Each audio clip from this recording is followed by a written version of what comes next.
ஸ்டாலின் சொல்வது போல நமது மாநிலம் கல்வியில் சிறந்த தமிழ்நாடாக இல்லை, குற்றங்கள் நிறைந்த தமிழ்நாடாகவே இருக்கிறது. நாங்க சொல்லல சார். தேசிய குற்ற ஆவண காப்பகம் வெளியிட்ட 2023ஆம் ஆண்டுக்கான அறிக்கை சொல்கிறது. குறிப்பாக பெண்களின் பாதுகாப்பு, அதில் பெண் குழந்தைகளின் பாதுகாப்பில் மிக மிக ஆபத்தான சூழலில் தமிழகம் இன்று இருக்கிறது என்பதை அந்த அறிக்கையில் உள்ள புள்ளி விவரங்கள் தெரிவிக்கின்றன. தமிழ்நாட்டில் 2023ஆம் ஆண்டில் 1742 கொலைகள் நடந்துள்ளது. கொலை செய்யும் நோக்கமில்லாமல் அலட்சியம் காரணமாக 18,937 மரணங்கள் நிகழ்ந்துள்ளன. இதில் வரதட்சணை கொடுமையால் 11 கொலைகள் நடந்துள்ளது. பெண்களின் மீதான தாக்குதல் என எடுத்துக்கொண்டால் 1175 சம்பவங்கள் நடந்துள்ளன. மொத்தமாக கொலை, கொலை முயற்சி, தாக்குதல் என மனிதர்களின் மீது நடைபெறும் தாக்குதல் சம்பவம் தொடர்பாக 70,929 குற்றங்கள் நடந்துள்ளன. பொதுவெளியில் உயிருக்கு ஆபத்தை ஏற்படுத்தும் வகையில் வாகனத்தை இயக்கியதாக 49,563 வழக்குகள் பதிவாகி இருக்கிறது. திருட்டு வழக்குகள் 17,788, வாகன திருட்டு 8,310 என பட்டியல் நீண்டு கொண்டே செல்கிறது. தமிழகத்தில் 2 தலைமுறைக்கு முன்னரே லாட்டரி தடை செய்யப்பட்டுள்ளது. அது தொடர்பாக 7,441 வழக்கு பதிவாகி இருக்கிறது என்று சொன்னால், இங்கு சட்டவிரோத கும்பல் எப்படி நடமாடுகிறது என்பதை எண்ணி பார்க்க வேண்டியிருக்கிறது.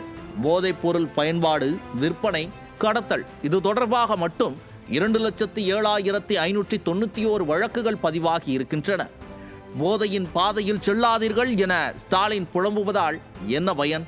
தமிழகம் போதையின் பாதையில் சிக்கித் தவிப்பதை இந்த வழக்கு பதிவுகளே சுட்டிக்காட்டுகின்றன. போதையின் பாதையில் ஒரு சமூகம் பயணிக்க தொடங்கினால் முதலில் பாதிக்கப்படுவது முதியோர், அதன்பின் பெண்கள், அதனை அடுத்து குழந்தைகள். அந்த வகையில் தமிழகத்தில் முதியோர் பாதுகாப்பானது கேள்விக்குறியாகி உள்ளது. இந்திய அளவில் முதியோர் மீதான தாக்குதலில் தமிழகம் 4வது இடத்தில் இருக்கிறது. முதியோர் மீதான தாக்குதல் தொடர்பாக 2,104 குற்றங்கள் நடந்துள்ளன. அதை விட கொடுமை என்ன தெரியுமா? இந்திய அளவில் 1,220 முதியோர் கொலை செய்யப்பட்டுள்ளனர். அதில் 201 பேர் தமிழகத்தில் கொலை செய்யப்பட்டுள்ளனர். அதாவது சுமார் 18% முதியோருக்கு எதிரான கொலை சம்பவங்களானது தமிழகத்திலேயே நடந்துள்ளது. அடுத்ததாக பெண்கள் மற்றும் குழந்தைகள் பாதுகாப்பு என எடுத்துக்கொண்டால் தமிழகத்திற்கு பெரும் தலைகுனிவை ஏற்படுத்தி இருக்கிறது ஸ்டாலின் அரசு. பாலியல் குற்றங்களால் பாதிக்கப்பட்ட குழந்தைகளின் எண்ணிக்கை எவ்வளவு தெரியுமா? 4,634 குழந்தைகள் 2023ஆம் ஆண்டு பாலியல் குற்றங்களால் பாதிக்கப்பட்டுள்ளனர். இதில் பாலியல் வன்கொடுமையால் பாதிக்கப்பட்ட குழந்தைகளின் எண்ணிக்கை மட்டும் 3,391 என்கிறது NCRP அறிக்கை. இதில் தென்னிந்தியாவில் முதல் இடத்தில் இருக்கிறது தமிழ்நாடு.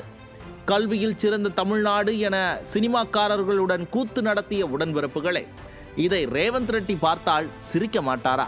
குழந்தைகளின் நிலையே இப்படி என்றால் பெண்களின் நிலையோ ஐயோ பரிதாபம் என்றிருக்கிறது. இந்த ஆட்சியில் குழந்தை திருமணங்களின் எண்ணிக்கை அதிகரித்து வருகிறது. 2023ஆம் ஆண்டில் அது தொடர்பாக 174 வழக்குகள் பதிவாகி உள்ளன. முன்னேறிய நம் தமிழகத்தில் கொத்தடிமை முறை தமிழகத்தில் தலை தூக்குகிறது தெரியுமா? அது தொடர்பாக 28 வழக்குகள் பதிவாகி இருக்கிறது. குற்ற சம்பவங்களில் ஈடுபடும் வெளிநாட்டவரின் எண்ணிக்கை 2021 முதல் ஆண்டுதோறும் அதிகரித்துள்ளது.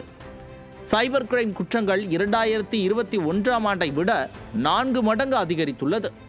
2021ஆம் ஆண்டு 1076 வழக்குகள் பதிவான நிலையில் 2023ஆம் ஆண்டு 4,121 வழக்குகள் பதிவாகி இருக்கிறது. பட்டியல் சமூக மக்களுக்கு எதிரான குற்றங்கள் 9% அதிகரித்துள்ளது. அதிமுக ஆட்சியோடு ஒப்பிடும்போது 68% அதிகரித்திருப்பதாக வல்லுநர்கள் தெரிவிக்கின்றனர்.